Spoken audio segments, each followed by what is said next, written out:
नमस्कार दोस्तों, आपकी डीआई की क्लास चल रही है। डीआई की क्लास आपकी 2 क्लासें हो चुकी हैं। पिछले सोमवार और मंगलवार को 2 क्लासें हुई थी। सीधी बात नो बकवास वाले फैक्टर पे चलेंगे और सीधे सवाल पे आएंगे। ठीक है, तो डीआई का पहला सवाल हम लेते हैं। डीआई का पहला सवाल कह रहा है, आपको स्क्रीन पे दिख रहा होगा। ठीक है, और कह रहा है कि बार ग्राफ को ध्यान से पढ़िए और प्रश्नों के उत्तर दीजिए। नीचे दिए गए बार ग्राफ में एक देश का 91 से 92 और 1998 से 1999 तक का फॉरेन एक्सचेंज रिजर्व में दिया गया है। ठीक है, फॉरेन एक्सचेंज रिजर्व में आपको दिया हुआ है। बार ग्राफ में आपको दिखा रहा है 1991-92 से लेकर 1998-99 तक का। अब इसमें आपसे जो है उसने पूछा है, पहला सवाल इस ग्राफ का है, कह रहा है कि ऐसे वर्षों की संख्या जिसमें फॉरेन एक्सचेंज रिजर्व औसत रिजर्व से ऊपर रहा हो और ऐसे वर्षों की संख्या जिसमें फॉरेन एक्सचेंज रिजर्व औसत रिजर्व से नीचे रहा हो का अनुपात ज्ञात करना है। तो सबसे पहले इस सवाल को लगाने के लिए हमें क्या करना होगा, औसत जो फॉरेन एक्सचेंज रिजर्व जो है उसका हमें औसत निकालना होगा। तो आपको यहाँ पर कितने वर्ष दिए हैं, टोटल आपको 8 वर्ष यहाँ पर दिए हैं उसने। अब इन 8 वर्षों में आप ग्राफ में देखिए, उसने जो पहला वर्ष है 1991-92 का, उसमें फॉरेन एक्सचेंज रिजर्व कितना है, 2640। कितना है, 2640। और दूसरे वर्ष यानी कि 1992-93 में कितना है, 3720। 92-93 में कितना है, 3720। और तीसरा 93-94 में कितना है, 2520। 2520। और अगला जो वर्ष है चौथा जो मैंने यहाँ पर पॉइंट किया हुआ है, यानी कि 94-95 में आपका कितना है, 3360। 3360। 94-95 में आपका 3360 दिया है। 95-96 में 3120 दिया है, 3120। और 96-97 में आपका कितना दिया है, 4320। कितना दिया है, 4320। और 97-98 में आपका कितना दिया है, 97-98 में आपका दिया है 5040। 5040। 98-99 में कितना दिया है, 3120। ये आपका बार ग्राफ में उसने दिखाया हुआ है फॉरेन एक्सचेंज रिजर्व। इसको ध्यान से देख लीजिए। और अब हम अपना सवाल देखते हैं। तो सवाल में उसने क्या पूछा है, सबसे पहले हमें औसत निकालना है, क्योंकि उसने जो है औसत से कम और औसत से ज्यादा जो वर्ष हैं उनका अनुपात पूछा है। तो सबसे पहले इसका औसत निकालने के लिए हमें इसको टोटल करना होगा, इसको जोड़ना होगा, यानी इसका योग। और योग 27840। ठीक है, कितना योग निकल के आया, योग आपका निकल के आया 27840। और औसत का फॉर्मूला मैंने आपको बताया है कि सम ऑफ ऑब्जर्वेशन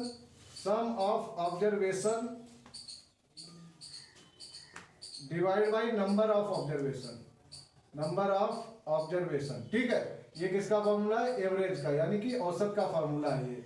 तो सम ऑफ ऑब्जर्वेशन यहां से कितना हो गया, 27840। और इसमें डिवाइड कर दीजिए आप, कितने वर्ष हैं टोटल, 8 वर्ष।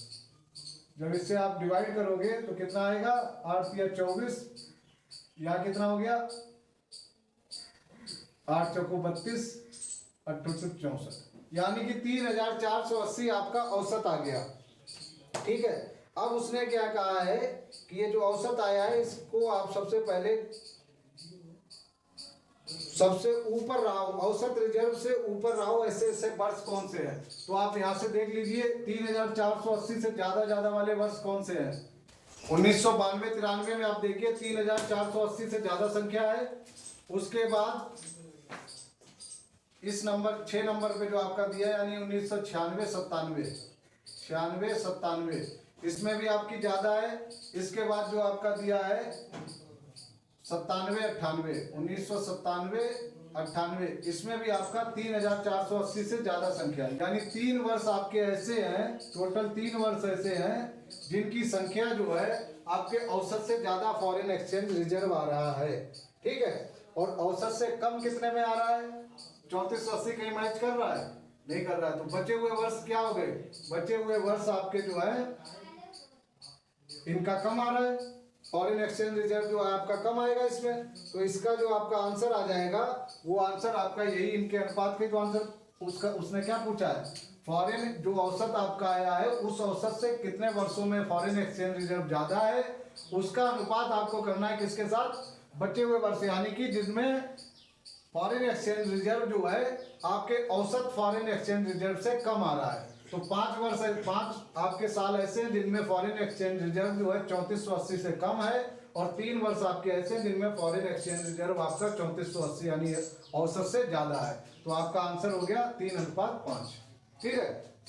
अगला सवाल वो कह रहा है कि 1996-97 में फॉरेन एक्सचेंज रिजर्व, औसत फॉरेन एक्सचेंज रिजर्व का लगभग कितना प्रतिशत है।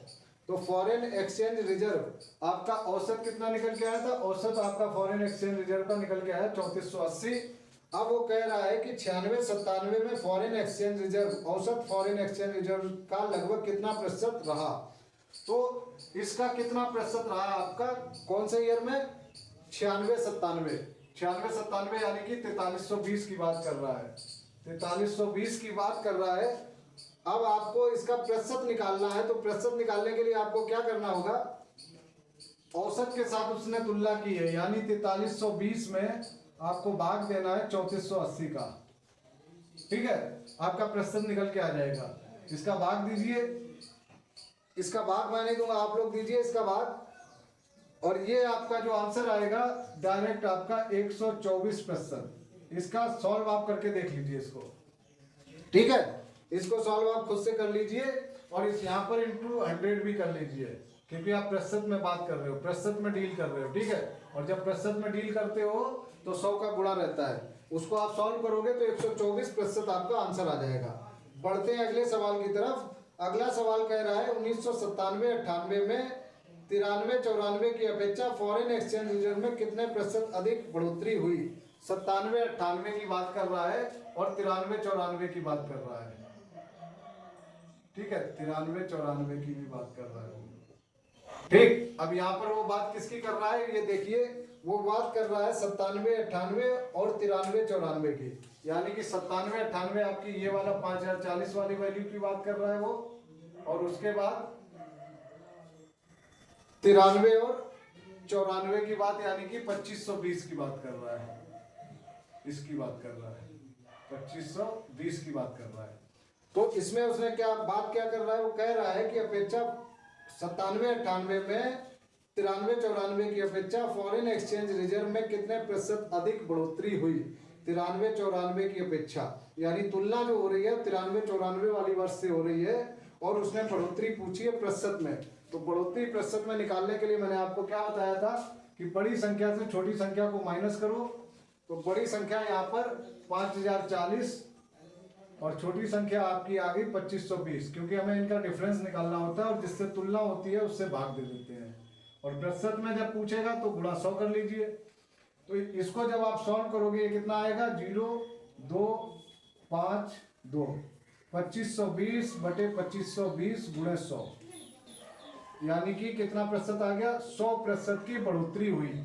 ठीक है, कितने प्रतिशत की बढ़ोतरी हुई, 100% की बढ़ोतरी हुई। अगला सवाल कह रहा है कि वर्ष 1991, 92, 92, 93, 93, 94 के फॉरेन एक्सचेंज रिजर्व का योग 95, 96, 96, 97, 97, 98 के फॉरेन एक्सचेंज रिजर्व के योग का अनुपात, यानी कि ऊपर के 3 और नीचे के 3, ऊपर के 3 कौन से हो गए, 91, 92 से लेकर वो 93, 94 यहाँ तक बात कर रहा है, और उसके बाद वो बात कर रहा है 95, 96 से यहाँ से, यानी बीच वाला उसने छोड़ा है, इसको छोड़ दिया है, और ऊपर के 3 और नीचे के 3 का योग कह रहा है, उनका अनुपात निकालना है, ऊपर के 3 और नीचे के 3। तो ऊपर के 3 का आप योग कीजिए, इसका योग जब आप करोगे कितना आएगा, 0, 4, 4, 8, 7, 5, 12, 6, 18, 3, 3, 6, 2, 8, 8880 आ गया। और नीचे के 3 का जब आप योग करोगे तो ये आपका आएगा 0, 4, 4, 8, 3, 1, 4, 5, 3, 8, 4, 12। ठीक, ये आपका योग आ गया 1991, 92, 92, 93, 93, 94 का योग आपका कितना आया, 8880। ठीक है, और उसके बाद अगला जो उसने कहा है 95, 96, 96, 97, 97, 98, इसका योग आपका कितना आ गया, इसका योग आ गया आपका 12,480। ठीक है, अब क्या कहा है उसने, फॉरेन एक्सचेंज रिजर्व के योग का अनुपात, इनका अनुपात निकालना है। तो अनुपात कर लीजिए, 8,880 अनुपात 12,480, ये वाली वैल्यू को अनुपात में लिख दिया।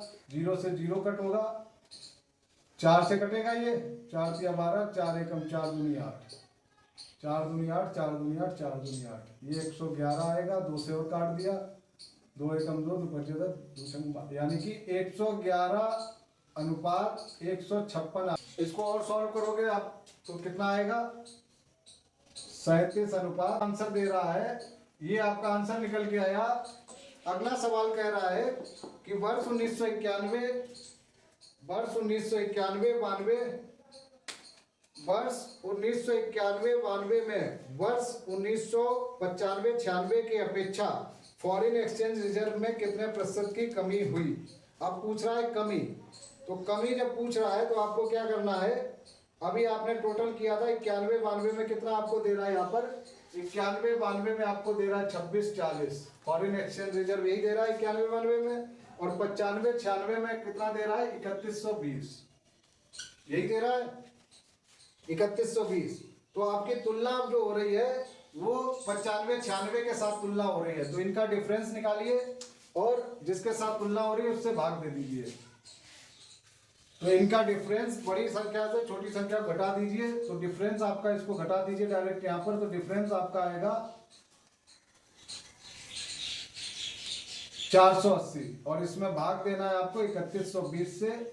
और कमी आपको ये देखिए प्रतिशत में पूछ रहा है, क्या प्रतिशत कमी पूछा है, तो यहाँ पर गुणे 100 कर लीजिए और इसको आप सॉल्व कीजिए। इसको सॉल्व करने पर 15.38%, और यही आपका सवाल का भी आंसर रहेगा। ठीक है, 15.38% आपके सवाल का आंसर हो गया। बढ़ते हैं अगले ग्राफ की तरफ,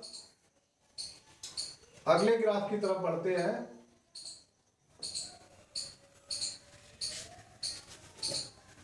आपको स्क्रीन पर ग्राफ दिख रहा होगा और इसमें ये कह रहा है कि बार डायग्राम को ध्यानपूर्वक अध्ययन कीजिए और निम्नलिखित प्रश्नों के उत्तर दीजिए।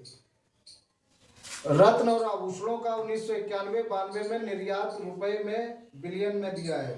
ठीक है, तो सवाल आप ग्राफ देख लीजिए ध्यान से और सवाल को भी देख लीजिए। सवाल आपका कह रहा है कि 1991-92 में 1991-92 का ही निर्यात दिखा रहा है, अलग अलग देशों का निर्यात दिखा रहा है। तो क्या कह रहा है कि निर्यात के योग, नीचे 6 देशों के किए गए निर्यात, नीचे से 6 देशों के किए गए निर्यात का योग और दिए गए सभी देशों के कुल निर्यात का योग का अनुपात कितना होगा। ठीक है, तो जब आपको जो यहाँ पर नीचे से आप 6 देशों का योग कीजिए, ग्राफ में आपको दिख रहा है, इसका योग आपका आएगा 11.7, इसका योग कितना आएगा 11.7, और इसका अनुपात उसने कहा है किसके साथ, पूरा, यानी जितने देश आपको दिए 1 2 3 4 5 6 7 8 9 10 देश और आपको दिए, टोटल आपको 10 देश दिए हैं, जिसमें से नीचे के 6 देशों का योग जो उसने बताया है निर्यात का, जो उसने निर्यात का योग आ रहा है वो आ रहा है 11.7, और टोटल योग जो आपका आ रहा है 69.5। ठीक है, तो अब इसको आप सॉल्व कर लीजिए। जब इसको आप सॉल्व करोगे तो ये आपका आ जाएगा 1:5.9, ये कितना आ गया 1:5.9। इसको सॉल्व कीजिए आप, तो ये लगभग आप कह सकते हो 1:6। और अगले सवाल की तरफ बढ़ते हैं। तो अगला सवाल कह रहा है वह कौन सा देश है जिसमें वो 91-92 में हुआ निर्यात का दोगुना औसत निर्यात के बराबर है। औसत निर्यात निकालने के लिए आपको क्या करना पड़ेगा, 69.5/10, आपको टोटल 10 देश है और टोटल आपका जो है निर्यात कितना है 69.5 का, तो आपका औसत कितना निकल के आया 6.95, ये आपका औसत। ठीक, और ये आपका औसत निकल के आया, और उस सवाल में कह रहा है कि जो आपका 91-92 में निर्यात का दोगुना कौन सा देश है जिसमें 91-92 में हुआ निर्यात का दोगुना औसत निर्यात के बराबर है। तो दोगुना जो है आप करके देखिए किसके बराबर, कौन से वाले का आ रहा है, तो यूएई का आप देखिए, यूएई का निर्यात उसने दिया है, यूएई का निर्यात दिया हुआ है 3.3, और इसको जब दोगुना आप करोगे तो ये आ जाएगा 6.6। तो सबसे नजदीक की वैल्यू जो 6.95 के नजदीक की वैल्यू वो यही वैल्यू है, तो आपका आंसर जो आएगा वो आ जाएगा यूएई। ठीक है, ये आपका दूसरे सवाल का आंसर हो गया।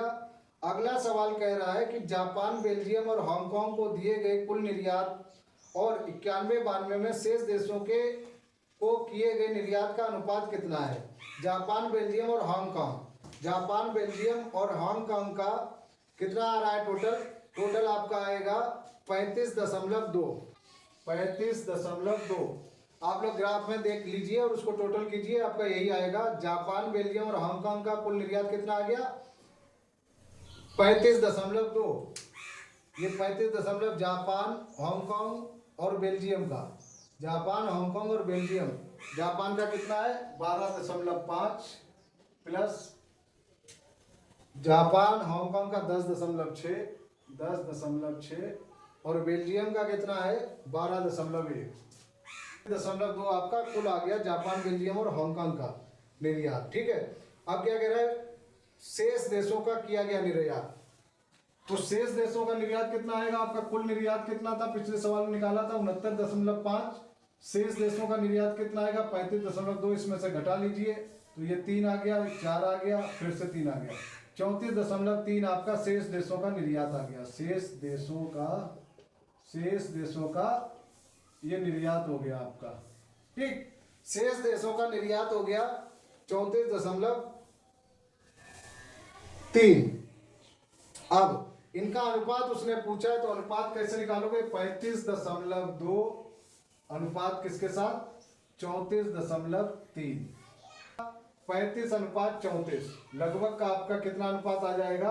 दशमलव वाली वैल्यू को इन्होंने इंक्लूड नहीं किया है ऑप्शन में, तो आपका अनुपात आ जाएगा 35:34। दशमलव वाली वैल्यू को छोड़ दीजिए। ठीक है, तो ये हो गया। अब आपका अगला सवाल कह रहा है कि हांगकांग को किया गया निर्यात जर्मनी को किए गए निर्यात के लगभग कितना गुना है। तो हांगकांग को किया गया निर्यात जर्मनी को किए गए निर्यात का लगभग कितना गुना है। तो हांगकांग को कितना निर्यात किया गया है? यहाँ पर हांगकांग को जो निर्यात किया गया है, हांगकांग को निर्यात किया गया है 10.6। हांगकांग को कितना निर्यात किया है? 10.6। और जर्मनी को कितना निर्यात किया है? जर्मनी का आपका हो गया 1.1 यानी 1.1। ठीक है, अब इस 1.1 का ये कितना गुना हो गया? 1.1 का कितना गुना आएगा? आप निकालिए इसको।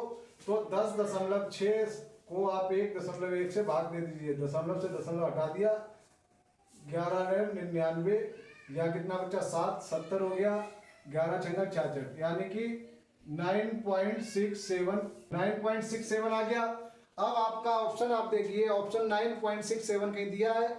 नहीं दिया है। तो जो इसके पास की वैल्यू उसमें दी होगी वही हमारा आंसर हो जाएगा। तो इसके पास की वैल्यू आपको 10 दी है, 10 आपका आंसर हो गया। ठीक है, तो इस सवाल का आंसर कितना हो गया? 10। अगला वो कह रहा है कि 1991-92 में कुल देशों को किए गए निर्यात का औसत ज्ञात करो। तो कुल देशों को किया गया निर्यात, कुल निर्यात कितना सभी देशों के द्वारा, उसका औसत पूछा है। तो आपका कुल निर्यात कितना है? 69.5 और कुल देश कितने हैं? 10। तो आपका औसत कितना आ गया यहाँ पर? 6.95। ये आपका आंसर हो गया। तो डीआई के परीक्षा में, पेट की परीक्षा में आपके 4 सवाल पूछे जाते हैं और 4 सवालों में आप देख लीजिए कि अगर प्रैक्टिस नहीं है तो कितना टाइम लगता है। मुझे तो यहाँ आपको समझाना होता है इसलिए इतना टाइम लग रहा है। अगर आपकी प्रैक्टिस नहीं होगी तो आपको फिर इतना ही टाइम लगेगा। और आप अगर प्रैक्टिस करोगे तो आपका जो कैलकुलेशन का जो टाइम रहता है वो आप सेव कर लोगे। और जब वो आपका सेव हो जाएगा, यानी ये 4 सवाल आप 40 मिनट में भी खत्म करते हो तो भी आपके पास परीक्षा में बाकी पेपर का सॉल्व करने के लिए बहुत कम टाइम रह जाएगा। यानी कि आप जितनी ज़्यादा से ज़्यादा प्रैक्टिस करें इन सवालों पर उतना ज़्यादा आपके लिए बढ़िया रहेगा, क्योंकि ये सवाल जो 20 नंबर के आपके परीक्षा में आते हैं।